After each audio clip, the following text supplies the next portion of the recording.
yaba shaka yaba baba baba ko yaba shaka yaba. Yaba shaka yaba ko le chinoke yoko yaba shaka yaba. Un revêtement, Seigneur. Un revêtement au nom de Jésus. J'ai vu une femme qui sortait des eaux. Grand détail, elle sortait des eaux. Et j'ai vu cette femme qui était en train de se peigner.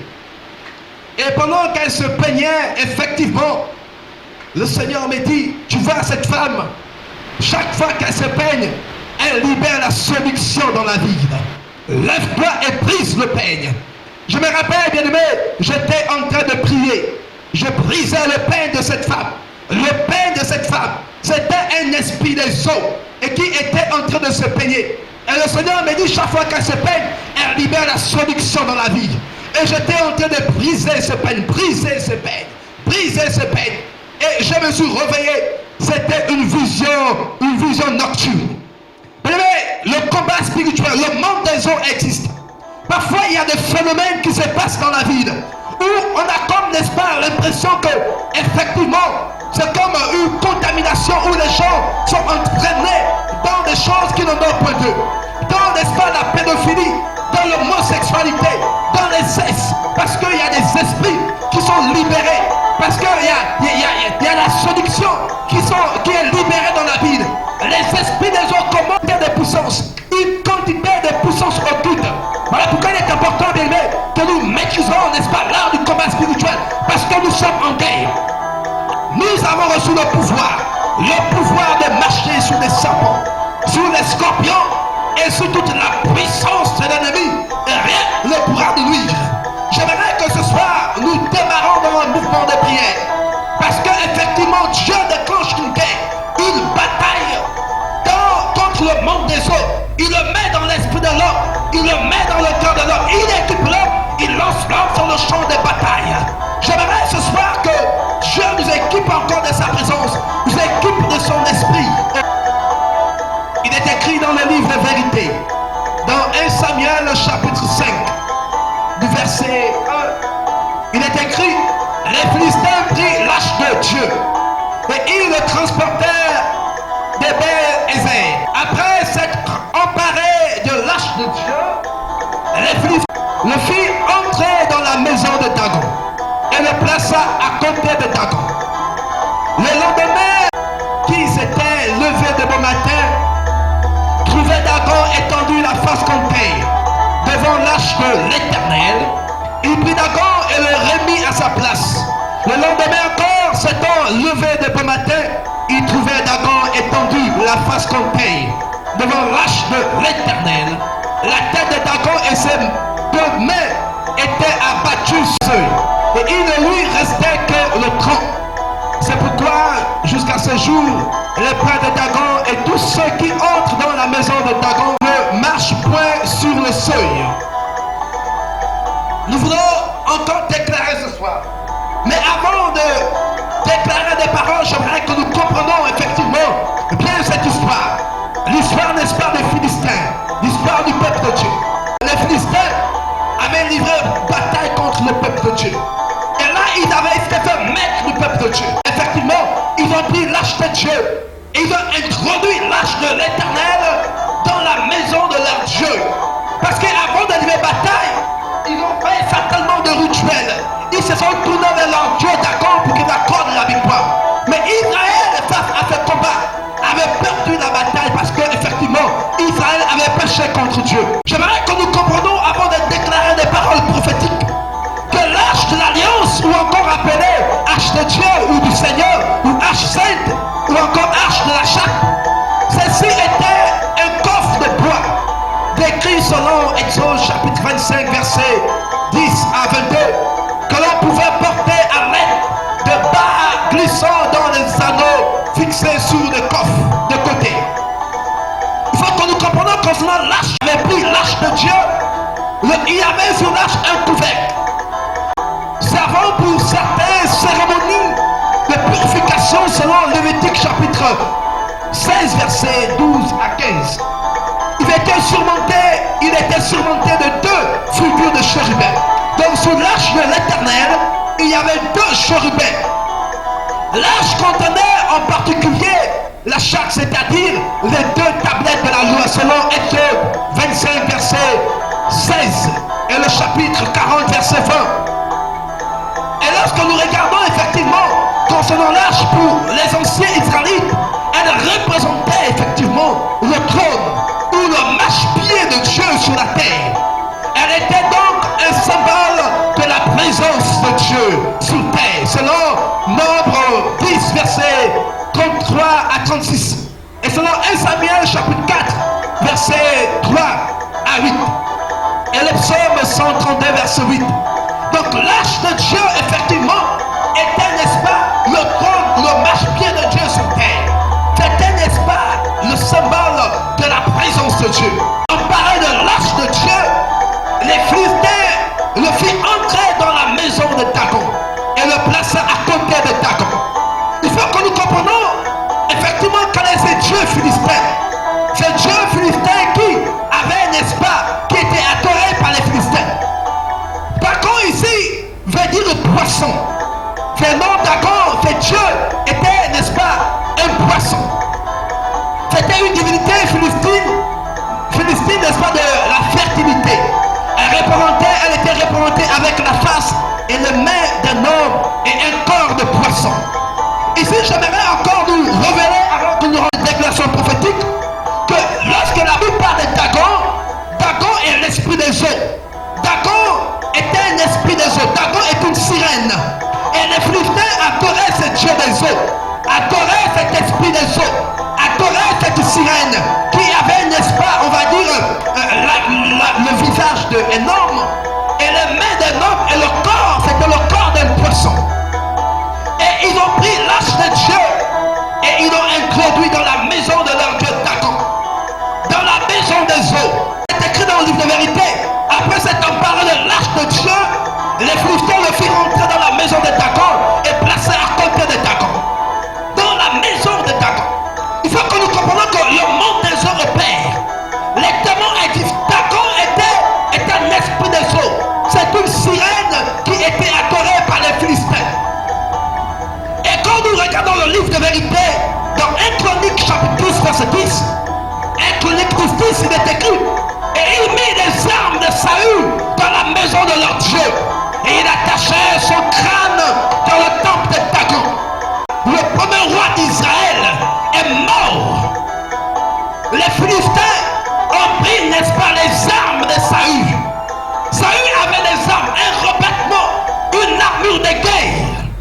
Mais lorsqu'il est mort, les Philistins ont pris son armure. Ils ont mis son armure dans la maison de Dagon. Ils ont pris son crâne et ils l'ont accroché dans la maison de Dagon. Il faut que nous comprenions que les Philistins, lorsqu'ils allaient en bataille, lorsqu'ils remportaient la guerre, sous la base, n'est-ce pas, de la puissance occulte de leur Dieu, Dagon, qui est l'esprit des eaux, l'esprit des sirènes, ils collectionnaient, n'est-ce pas, les armes de leurs ennemis. Et nous allons déclarer ce soir, nous allons déclarer des paroles prophétiques. Dagon, effectivement, est un collecteur, il s'approprie. Rappelons-nous, il est écrit dans le livre de vérité. Lorsque David, n'est-ce pas, allait affronter Goliath, Saül a pris de son armure.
Jésus de Nazareth.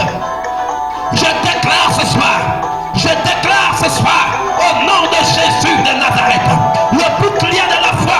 Ta foi est un autre erreur, neutralisé par le monde des eaux. Je déclare que tu récupères ta foi maintenant, que ta foi soit restaurée au nom de Jésus. La cuirasse de justice, la paix dans l'esprit, le casque du salut, la ceinture de vérité, les sandales de l'évangile qui le zèle. Je déclare au nom de Jésus que ton armure soit maintenant récupérée. J'arrache ton armure au nom de Jésus entre les mains du monde des eaux.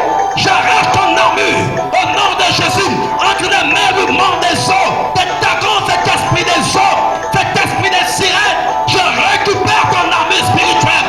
Sois revêtu maintenant au nom de Jésus. Sois revêtu de l'armure spirituelle. Je déclare cela pour ta vie maintenant. Je déclare cela pour ton esprit. Je déclare cela pour ton âme. Je déclare cela pour ta vie dans le nom de Jésus. Il est écrit dans le livre de vérité, le crâne de Saül avait été accroché dans la maison de Dagon. La maison de Dagon, il est question du temple de Dagon. Un sanctuaire des eaux. La tête est l'organe qui dirige. La tête est appelée à réfléchir. Je déclare que ton intelligence qui est retenue dans le monde des hommes maintenant soit récupérée au nom de Jésus. L'échec n'est plus ton partage. Je déclare au nom de Jésus que tes études maintenant au nom de Jésus puissent redémarrer au nom de Jésus. Je déclare que l'échec scolaire, l'échec professionnel au nom de Jésus, tes facultés intellectuelles te sont maintenant restituées au nom de Jésus de Nazareth. Il est écrit dans le livre de vérité, beaucoup n'auront pas la gloire que dans l'évangile, parce que le Dieu de ce monde aveugle l'intelligence. Je déclare par le nom de Jésus que ton intelligence maintenant soit renouvelée par le Saint-Esprit, soit renouvelée par le Saint-Esprit au nom de Jésus de Nazareth. Je déclare au nom de la vie maintenant, là où tu es enterré dans le monde des eaux, j'appelle la vie, j'appelle la vie, j'appelle la vie au nom de Jésus. Je déclare maintenant pour ta vie, comme les ossements d'Élysée, je déclare, j'appelle l'onction de résurrection au nom de Jésus, au nom de Jésus de Nazareth.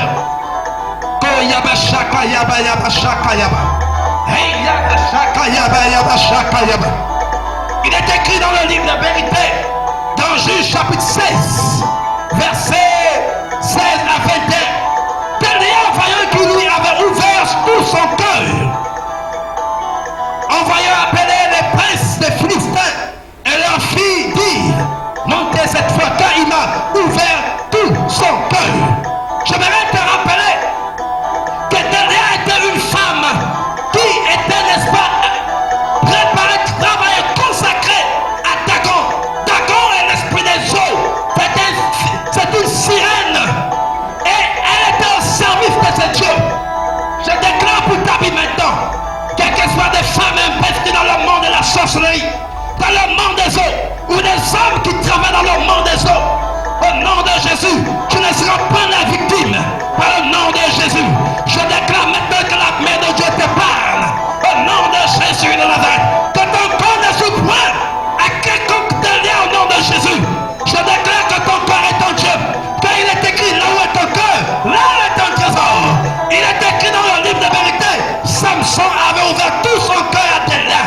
Je déclare que tout ton corps soit porté vers Dieu. Au nom de Jésus, car il est écrit dans le livre de vérité, tu aimeras l'Éternel ton Dieu de tout ton cœur, de toute ton âme, de toute ta force. Je déclare cela pour ta vie maintenant, par le nom de Jésus de Nazareth. Au nom de Jésus de Nazareth. Il est écrit dans le même livre de vérité, et le prince des Philistins montait vers elle, et apportait l'argent dans leurs mains, et l'endormit sous ses genoux. Ayant appelé un homme, elle rasa les 7 tresses de la tête de Samson, et commença ainsi à le dompter. Il est écrit dans le livre de vérité que Delilah avait reçu de l'argent. Elle avait reçu de l'argent. J'aimerais te dire, te rappeler, bien aimé, ta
écrit dans le livre de vérité.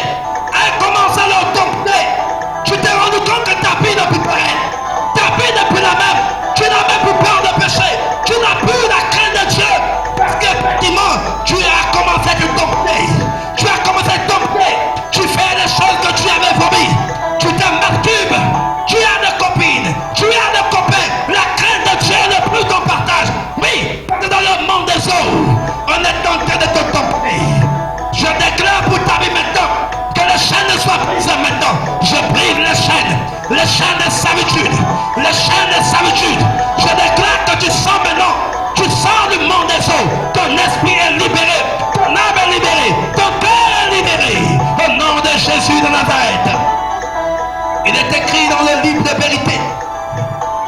Il perdit sa force. Et dit alors, les Philistins sont sur toi, Samson. Et il se réveilla de son sommeil et dit, je me retirerai comme les autres fois. Il ne savait pas que l'Éternel s'était retiré de lui. J'ai pris pour ton cas maintenant que tes yeux s'ouvrent. Je prie au nom de Jésus pour toi, afin que l'onction soit sur toi et que l'onction revête ta conscience. Finalement, tu te dis que Dieu est toujours avec toi, mais Dieu n'est plus avec toi. Tu te dis que Dieu est avec toi, mais Dieu n'est plus avec toi. Là, on n'est plus à se fier sur de vieilles expériences. Mais regarde ta communion avec Dieu. Pendant que tu estimes que Dieu est toujours avec toi, mais Dieu n'est plus avec toi. Je déclare au nom de Jésus. Je déclare au nom de Jésus que ta communion avec Dieu soit maintenant restaurée par le sang de Jésus. Les semences des eaux dans ton cœur, dans ton âme, dans ton esprit sont maintenant. Je chasse les semences des eaux.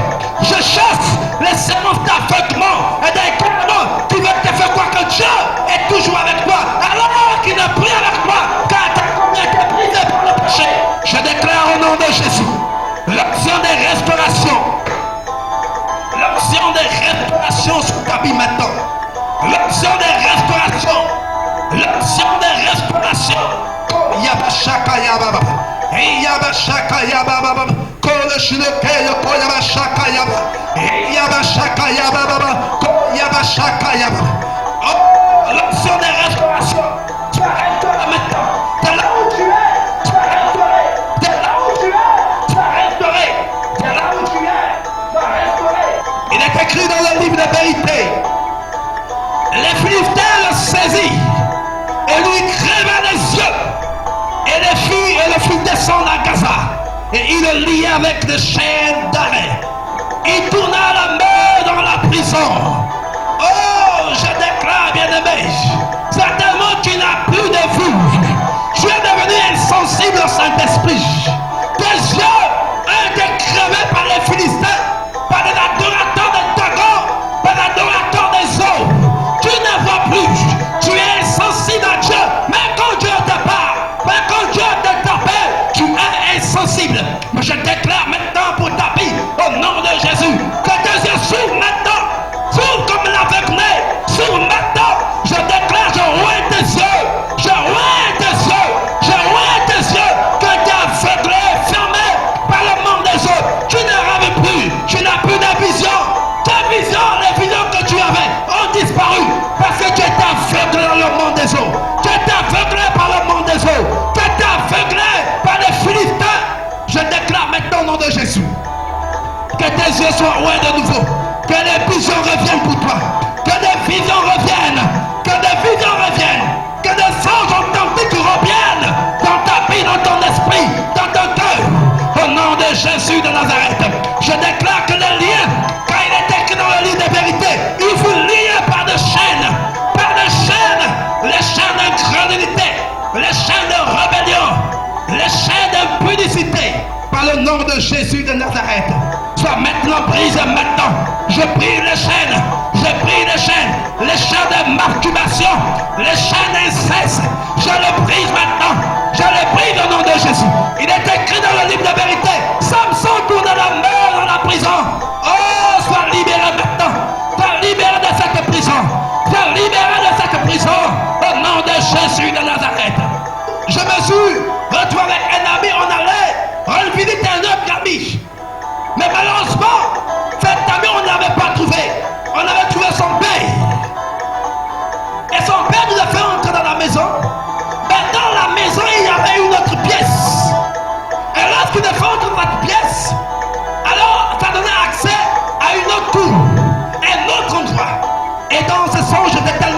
savoir que, de vue de face, on ne peut pas s'imaginer que l'arrière de la maison était tellement grande. Et qu'est-ce que je voyais, bien aimé? J'ai vu une armée. J'ai vu une armée. C'était un camp militaire. Et là, le monsieur nous a amené à nous présenter, n'est-ce pas, au général de cette armée. Et lorsqu'il nous a présenté, il a amené un peu plus loin une fiabilité, le camp militaire. Et pendant qu'on visitait, alors il a commencé à nous pousser. J'ai vu des cabanes, il y avait des cabanes. Et lorsqu'il me poussait, l'autre est rentré et moi je reniftais. Je bloquais, je mis mes mains contre les dos et j'ai fait une résistance. Gloire à Dieu, je ne suis pas rentré dans cette cabane. Et je peux entendre ce monsieur dire, nous verrons comment il sortira de cet endroit. Il nous dérange tellement. Et quand je regardais dans la cabane, il y avait de l'or dans cette cabane. J'ai regardé autour de moi, il y avait beaucoup de cabanes. Et là, j'ai reconnu un ami avec qui on a pris à l'époque. C'était au primaire. Et ce jeune est venu vers moi. Et ceux qui sortaient des cabanes étaient comme des zombies, des personnes qui n'avaient plus leur sens. Et ils s'avançaient vers moi pour me faire du mal. Alors j'ai attrapé ce jeune, je l'ai secoué, je citais son nom. Je citais son nom. Et il est revenu dans mon sens. Et là, il s'est mis à pleurer. Et tous étaient en train de pleurer. Et il pouvait me faire cette confession. Qu'ici, on les trouve tellement énormément. Tout ce que nous faisons sous la terre, les nuits, gravement ici.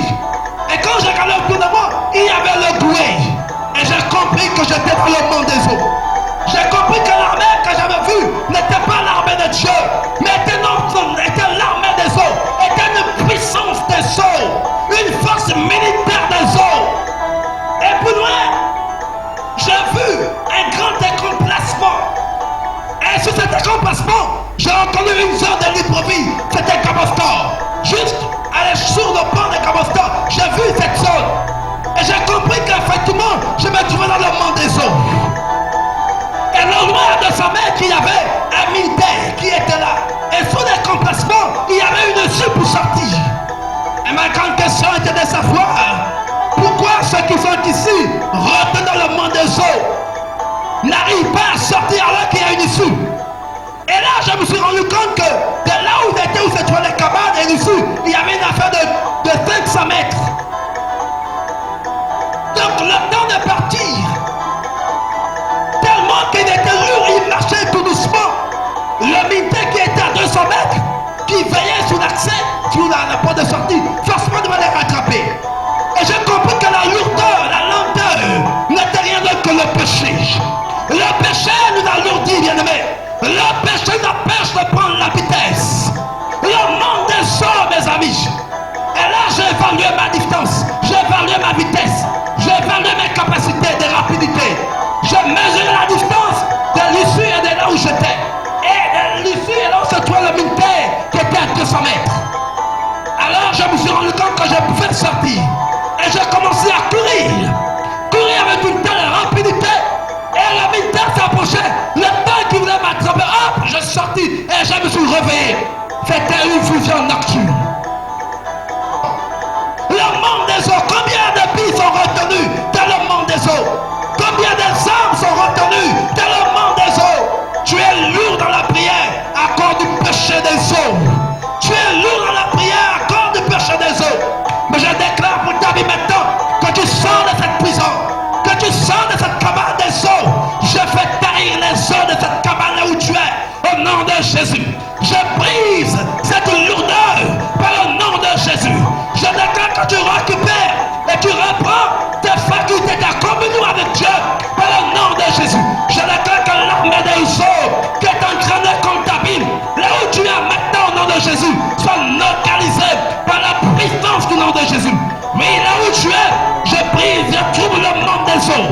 Je trouble le monde des eaux maintenant par la puissance du nom de Jésus. Je brise les caméras mystiques de la couleur du monde des eaux au nom de Jésus. Les grands placements qui avaient identifié et reconnaître la voix certains lieux du pays se mettent en prison maintenant par la puissance du nom de Jésus de Nazareth. Tu es libéré au nom de Jésus. Tu sors de cette prison, la prison du sexe, la prison de l'orgueil,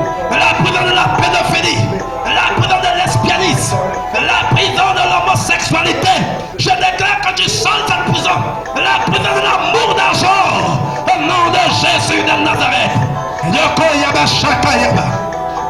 Yaba shaka yaba. Ko yaba shaka yaba. Yaba shaka yaba. Ko yaba shaka yaba. Au nom de Jésus de Nazareth. Il est écrit dans le livre de vérité. Juge chapitre 16, verset 23. Ah, les princes des Philistins s'assemblaient pour offrir un grand sacrifice à Dagon, leur Dieu. Parce que pour se réjouir, il disait, notre Dieu a livré entre nos mains Samson, notre ennemi. Samson était confronté à une puissance des eaux, mais il ne se doutait pas. Cette femme était investie du monde des eaux. Mais Samson a ouvert son cœur à cette femme. Elles ont été fait prisonniers. Les Philistins, les princes des Philistins, les sacrificateurs du Dieu, n'est-ce pas, des Dagon, les sorciers, des occultistes, ceux qui servent le monde des eaux, ceux qui adorent les sirènes, ceux qui servent les sirènes, se sont réjouis. Ils ont fait un sacrifice, n'est-ce pas, Dagon, à cet esprit des eaux. Ils ont fait un grand sacrifice. Ils se sont réjouis pour dire notre Dieu Dagon a livré entre nos mains Samson, notre ennemi. Je voudrais te rappeler que le monde des eaux te voit comme leur ennemi. Et tu dois voir le monde des eaux comme ton ennemi. Je déclare qu'une sainte colère habite ton corps maintenant contre le monde des eaux au nom de Jésus. Je déclare maintenant que tout sacrifice venant, n'est-ce pas, des princes des Philistins, l'adorateur des eaux comme tapis, soit maintenant brisé par le nom de Jésus. Je déclare qu'aucun de tes ennemis qui appartent au monde des eaux ne se rejouera à ton sujet par le nom de Jésus, celui qui est écrit dans le livre de vérité. Qui Dieu est pour toi, qui sera contre toi? Il est écrit dans le livre de vérité, tout temps penché contre tapis et sans effet. Je maudis le monde des eaux. Je maudis le monde des eaux. Je maudis les puissances qui sont levées contre tapis. Je maudis les rituels des eaux qui se font contre tapis. Je maudis cela ce soir. Il est écrit dans le livre de vérité. Jésus a maudit un figuier et le figuier a séché jusqu'aux racines. Je fais tarir le monde des eaux. Je fais tarir le monde des eaux qui sont levées contre tapis par la puissance du nom de Jésus de Nazareth. Il est écrit dans Exode, dans le livre de vérité, Exode chapitre 13, verset 17. Le Pharaon laissa aller le peuple. Dieu ne conduisit point par le chemin du pays des Philistins, quoique le plus proche, car Dieu dit, le peuple pourrait se repentir en voyant la guerre et retourner en Égypte. Dieu libère son peuple. Dieu les amène quelque part dans une terre promise. Le chemin le plus court est un chemin de bataille. Le chemin le plus court est un chemin de guerre. Qui n'emprunte le chemin des Philistins. Car je me te rappeler que les Philistins adoraient la puissance des eaux. Dieu n'a fait passer par le chemin le plus long. Le chemin le plus long pour éviter de vivre la guerre. Parce que leur maturité ne leur permettait pas d'être confrontés aux puissances des eaux. Mais je me te rappeler ce soir que le temps qui quittait de l'Égypte jusqu'à la mer Rouge était un temps de préparation, un temps de formation pour la grande bataille qui devait livrer même au cœur des eaux. C'est vrai qu'il est écrit dans le livre de vérité, dans Exode chapitre 14, verset 3 à 1. Par aux enfants d'Israël qui se tournent et campent devant Pi-Hérot, entre Migdol et la mer, en face de Baal-Séphor. Nous rappeler ici, dans ce contexte, Dieu a demandé à son peuple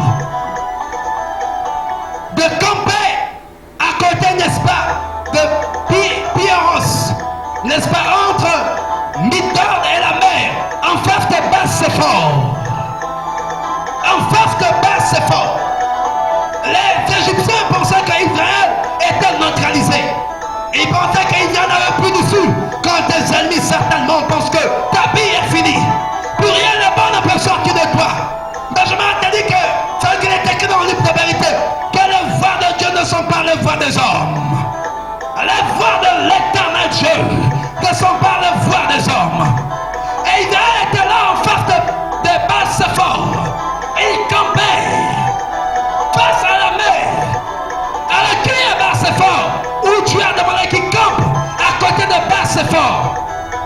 face à Baal-Séphor, à côté de la mer.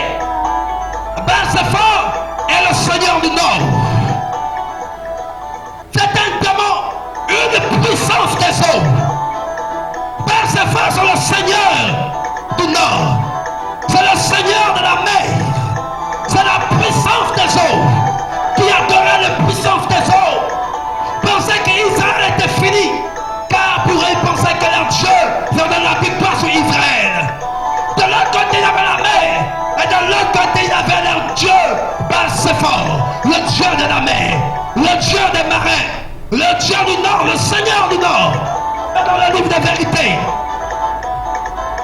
que lorsque, n'est-ce pas, le temps fut arrivé, Dieu a dit à Moïse de lever la verge, de lever ses mains, et de tendre ses mains, le bâton, vers les eaux. Et toute la nuit, il est écrit dans le livre de vérité, Dieu souffla et souffla un vent impétueux qui venait de l'est et qui fondit la mer. La mer était fondue en deux. Sur les yeux de Baal-Séphor, sur les yeux, n'est-ce pas, de démons, sur les yeux de Pharaon, sur les yeux de son armée, Dieu est en train de défier leur Dieu à domicile dans son propre territoire. Dieu a permis que Israël puisse passer devant l'autel de Baal-Séphor et marcher sur Baal-Séphor, qui était le Dieu de la mer, le Dieu, le Seigneur du Nord. J'aimerais te dire ce soir, quelle que soit l'armée qui est devant toi, je déclare, je proclame, par le nom de Jésus pour ta vie. Là où se trouve le camp de tes adversaires, Dieu ferait un chemin. Dieu ferait un chemin par la puissance du nom de Jésus. Les barrières, les limitations sont brisées par le nom de Jésus. La mer se fond devant toi. La puissance des eaux qui sont levées contre ta vie. Je déclare par le nom de Jésus que la puissance des eaux soit confuse. Je fends le monde des eaux pour toi. Je fends le monde des eaux pour toi. Les eaux étaient une limitation pour Israël. Les eaux empêchaient d'aller dans la destinée. Mais Dieu a fondu les eaux. Les eaux ont été fondues. Je déclare cela pour ta vie maintenant. Au nom de Jésus de Nazareth. Je marche sur la puissance des eaux. Et il est écrit que les eaux ont été fondues. Israël est passé au milieu. Israël est passé au milieu. Les eaux sont construites comme des murailles. Et à gauche et à droite. Oui, le monde des eaux doit fléchir aux genoux. Il doit reconnaître la puissance de Dieu dans ta vie. Il doit passer en chantant l'éternel, en célébrant le nom de l'éternel des armées. Oh, tu as la puissance, le pouvoir. Oui, je marche sur le monde des eaux. Je marche sur la puissance des eaux. Par le nom de Jésus de Nazareth. Il est écrit dans le livre de vérité, Exode, chapitre 14, verset 22. Les enfants d'Israël entrèrent au milieu de la mer, à sec, et les eaux formaient comme une muraille à leur droite et à leur gauche. Respect. Il est temps, bien que le monde des ténèbres, le monde des eaux, s'écrit face à la puissance de Dieu. Quand il est écrit, je déclare pour ta vie, tout le fou la pointe de tes pieds, Dieu te donne Seigneur en possession. Écrit dans le livre de vérité, dans Jean chapitre 6, versets 16 à 19. Quand le soir fut venu, ses disciples descendirent au bord de la mer. Étant montés dans une barque, ils traversaient la mer pour se rendre à Capernaum. Il faisait déjà nuit et Jésus les avait pas encore rejoints. Il soufflait un grand vent et la mer était agitée. Après avoir ramé environ 21 à 25 heures ou 30 stades, il vit Jésus marcher sur la mer et s'approcha de la barque et eut peur. Il est écrit dans le livre de vérité, tu as reçu le pouvoir de marcher sur les serpents, le pouvoir de marcher sur les scorpions, le pouvoir de marcher sur toute la puissance des eaux, et rien ne pourra te nuire. Rien ne pourra te nuire. Jésus est en train de marcher sur les eaux. Il dominait le monde des eaux comme au temps de Moïse. Il marchait sur les eaux. Il rappelait au monde des ténèbres. Il rappelait au monde des eaux que je suis le Seigneur des Seigneurs. Oh, bien-aimé, Baal-Séphor, il s'appelle le Seigneur des eaux, le Seigneur du Nord, mais un Seigneur dessus de ce Seigneur, c'est Jésus de Nazareth. Jésus de Nazareth, je déclare pour David, tu marches sur les eaux, tu marches sur la puissance des eaux, tu marches sur les complot des eaux, tu marches sur les pièges des eaux, tu marches sur les arbres des eaux, tu marches sur la puissance des eaux, et rien ne pourra te nuire.